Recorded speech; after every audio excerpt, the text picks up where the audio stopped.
Get ready, start. ಮಾನ್ಯ ಅಧ್ಯಕ್ಷರೇ, ಸನ್ಮಾನ್ಯ ರಾಜ್ಯಪಾಲರು ಮಂಡಿಸಿರುವ ಭಾಷಣವನ್ನು ಅನುಮೋದಿಸುತ್ತಾ ನನ್ನ ಕೆಲವು ಮಾತುಕತೆಗಳನ್ನು ಹೇಳುವುದಕ್ಕೆ ಇಷ್ಟಪಡುತ್ತೇನೆ.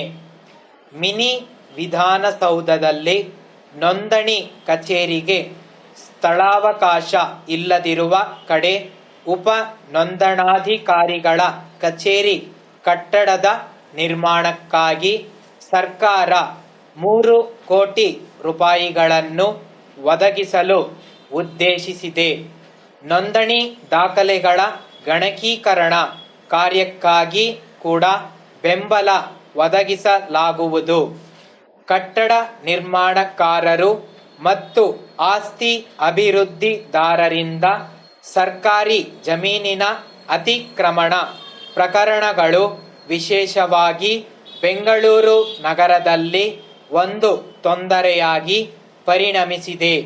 ಹಕ್ಕುಪತ್ರ ಕಳೆದುಕೊಂಡ ಅಮಾಯಕ ಸಾರ್ವಜನಿಕರು ತೊಂದರೆ ಅನುಭವಿಸುತ್ತಿದ್ದಾರೆ. ಕಾನೂನನ್ನು ಗೌರವಿಸುವ ಜಮೀನು ಮತ್ತು ವಸತಿ ಗೃಹಗಳ ಅಭಿವೃದ್ಧಿದಾರರು ಆಸ್ತಿ ಹಕ್ಕುಪತ್ರದ ಸಿಂಧುತ್ವದ ಬಗ್ಗೆ ಉದ್ದೇಶಿತ ಖರೀದಿದಾರರಿಗೆ ಮನವರಿಕೆ ಮಾಡಿಕೊಡಲು ಕಷ್ಟಪಡುತ್ತಿದ್ದಾರೆ.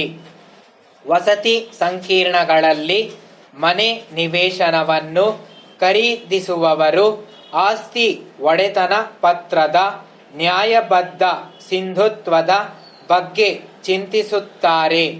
ಪೂರ್ಣವಾದ ಮತ್ತು ನ್ಯಾಯವಾದ ಸಿಂಧುತ್ವದ ಮಾಹಿತಿಯ ಕೊರತೆಯಿಂದ ಬಂಡವಾಳ ಹೂಡಿಕೆಯ ನಿರ್ಧಾರಗಳು ಮುಂದೂಡಲ್ಪಡುತ್ತವೆ.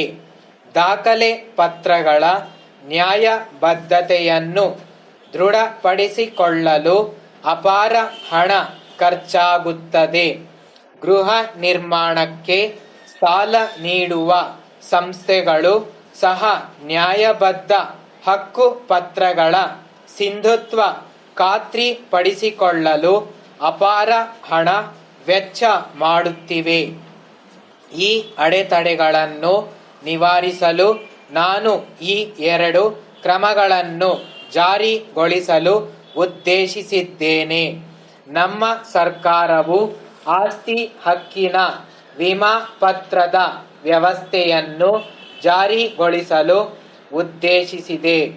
ಆಸ್ತಿ ವಿಮೆಯನ್ನು ಹೊಂದಿರುವ ಎಲ್ಲ ಆಸ್ತಿಗಳ ನೋಂದಣಿಗೆ ಶೇಕಡ 10% ಮುದ್ರಾಂಕ ಶುಲ್ಕ ರಿಯಾಯಿತಿ ನೀಡಲು ಉದ್ದೇಶಿಸಿದೆ.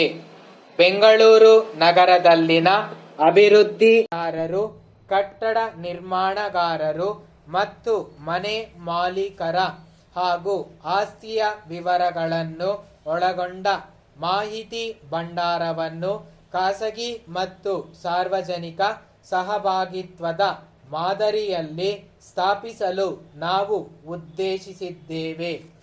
ಈ ಮಾಹಿತಿ ಭಂಡಾರವು ನಿರ್ದಿಷ್ಟ ಅಭಿವೃದ್ಧಿದಾರರು ಅಥವಾ ಕಟ್ಟಡ ನಿರ್ಮಾಣಗಾರರು ಅಥವಾ ಮನೆ ಮಾಲೀಕರು ಘೋಷಿಸಿಕೊಳ್ಳುವ ಮಾಹಿತಿಯನ್ನು ಉದ್ದೇಶಿತ ಖರೀದಿದಾರರಿಗೆ ಒದಗಿಸಲಿದೆ.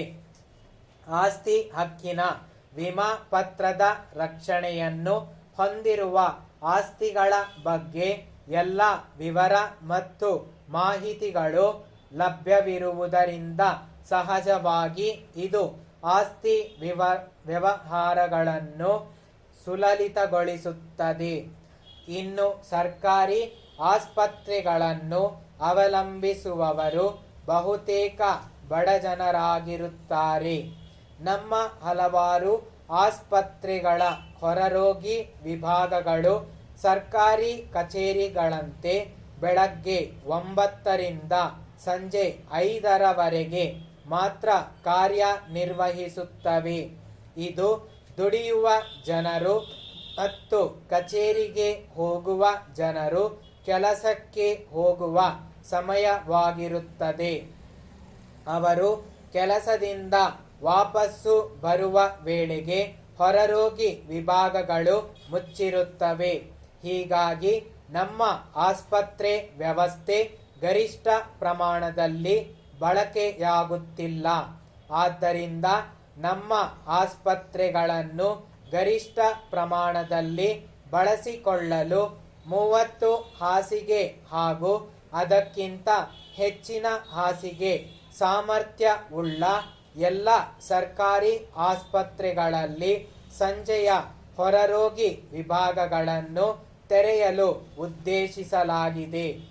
ಈ ವಿಭಾಗಗಳು ಸಂಜೆ 5ರಿಂದ ರಾತ್ರಿ 8ರವರೆಗೆ ಕಾರ್ಯನಿರ್ವಹಿಸಲಿವೆ.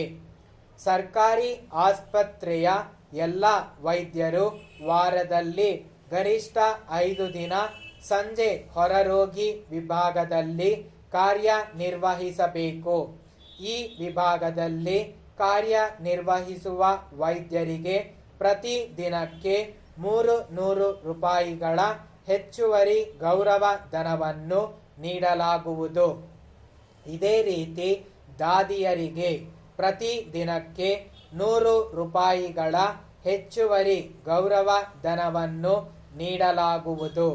ಸಂಬಂಧಿಸಿದ ಆಸ್ಪತ್ರೆಯ ಆಡಳಿತ ವೈದ್ಯರು ಮತ್ತು ವೈದ್ಯಾಧಿಕಾರಿಗಳು ಸಂಜೆ ಹೊರರೋಗಿಯ ವಿಭಾಗದಲ್ಲಿ ಕರ್ತವ್ಯ ನಿರ್ವಹಿಸಲು ಸಿಬ್ಬಂದಿಗಳನ್ನು ನಿಯೋಜಿಸಬೇಕು. ಸಂಜೆ ಹೊರರೋಗಿ ಸೇವೆಯು ವೈದ್ಯರುಗಳಿಗೆ ಸ್ವಯಂ ಪ್ರೇರಣೆ ಸೇವೆಯಾಗಿರುತ್ತದೆ. ಈ ವಿಧಾನದಿಂದ ಆಸ್ಪತ್ರೆಗೆ ಬರುವ ರೋಗಿಗಳ ಸಂಖ್ಯೆ ಹೆಚ್ಚುವ ಸಾಧ್ಯತೆ ಇದೆ. ಇದಕ್ಕಾಗಿ ಅನುದಾನವನ್ನು ಒದಗಿಸಲಾಗಿದೆ ಎಂದು ತಿಳಿಸುತ್ತಾ ಈ ನನ್ನ ಭಾಷಣವನ್ನು ಮುಗಿಸುತ್ತೇನೆ. ನಾರಾಯಣಪ್ಪನವರು, ಅನುಪಮ ವಸ್ತ್ರಾಲಯ, ವಿದ್ಯಾನಗರ, ವಿಜಯನಗರ, ಬೆಂಗಳೂರು. ಮಾನ್ಯರೇ, ನೀವು ದಿನಾಂಕ 15ನೇ ಏಪ್ರಿಲ್ 2010ರಂದು ಬರೆದ ಪತ್ರ ಮತ್ತು ಅದರೊಂದಿಗೆ ಕಳುಹಿಸಿದ 35,000 ರೂಪಾಯಿಗಳ ಬೇಡಿಕೆ ಹುಂಡಿಯು ತಲುಪಿದೆ. ಅದಕ್ಕಾಗಿ ನಿಮಗೆ ನಮ್ಮ ಹೃತ್ಪೂರ್ವಕ ವಂದನೆಗಳು. ನಿಮ್ಮಿಂದ ಇನ್ನೂ 15,000 ರೂಪಾಯಿ ಬರಬೇಕಾಗಿದೆ. ಅದರ ಬಗ್ಗೆ ನಿಮ್ಮ ಪತ್ರದಲ್ಲಿ ಏನೂ ತಿಳಿಸಿರುವುದಿಲ್ಲ. ಮೇಲಿನ ಹಣವನ್ನು ಆದಷ್ಟು ಜಾಗ್ರತೆಯಾಗಿ ಕಳುಹಿಸಿಕೊಡುತ್ತೀರೆಂದು ನಂಬಿದ್ದೇನೆ. ನೀವು ನಿಮ್ಮ ಪತ್ರದಲ್ಲಿ ನಿಮಗೆ ಇನ್ನೂ 4,000 ಉತ್ತಮ ದರ್ಜೆಯ ಪ್ಯಾಂಟ್ ಪೀಸುಗಳು ಬೇಕೆಂದು ಬರೆದಿದ್ದೀರಿ. ಆದರೆ ಈಗ ನಮ್ಮ ಕಾರ್ಖಾನೆಯ ನೌಕರರು ಬೇಡಿಕೆ ಸಲ್ಲಿಸಿ ಮುಷ್ಕರ ಮಾಡುತ್ತಿರುವುದರಿಂದ ನಿಮ್ಮ ಬೇಡಿಕೆಯನ್ನು ತಕ್ಷಣ ಈಡೇರಿಸಲು ಸಾಧ್ಯವಿಲ್ಲವೆಂದು ಹೇಳಲು ವಿಷಾದಿಸುತ್ತೇವೆ. ಈಗ ನಮ್ಮಲ್ಲಿ ಕೆಲವು ಪ್ಯಾಂಟ್ ಪೀಸ್ಗಳು ದಾಸ್ತಾನಿವೆ. ನೀವು ನಿಮ್ಮ ಪ್ರತಿನಿಧಿಯನ್ನು ಕಳುಹಿಸಿ ಪ್ಯಾಂಟ್ ಪೀಸ್ಗಳನ್ನು ಆರಿಸಿದ ನಂತರ ಸುಮಾರು 2,000 ಪ್ಯಾಂಟ್ ಪೀಸ್ಗಳನ್ನು ಕಳುಹಿಸಲು ಸೂಕ್ತ ವ್ಯವಸ್ಥೆ ಮಾಡುತ್ತೇವೆ. ನಮ್ಮ ಕಾರ್ಖಾನೆ ನೌಕರರ ಬೇಡಿಕೆಯನ್ನು ಈಡೇರಿಸಲು ಇನ್ನು ಕೆಲವೇ ದಿನಗಳಲ್ಲಿ ಪ್ರಯತ್ನ ಮಾಡುತ್ತೇವೆಂದು ಭರವಸೆ ಕೊಟ್ಟಿದ್ದೇವೆ.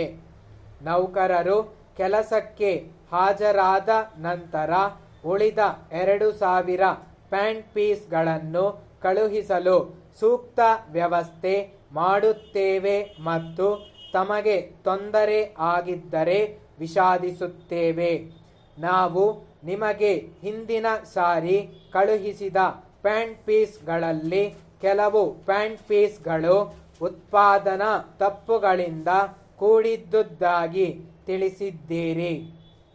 ತಾವು ದಯವಿಟ್ಟು ಆ ಪ್ಯಾಂಟ್ ಪೀಸ್ಗಳನ್ನು ಹಿಂದಕ್ಕೆ ಕಳುಹಿಸಿಕೊಟ್ಟರೆ ನಾವು ತಕ್ಷಣ ಬೇರೆ ಪ್ಯಾಂಟ್ ಪೀಸ್ಗಳನ್ನು ಕಳುಹಿಸಲು ವ್ಯವಸ್ಥೆ ಮಾಡುತ್ತೇವೆ.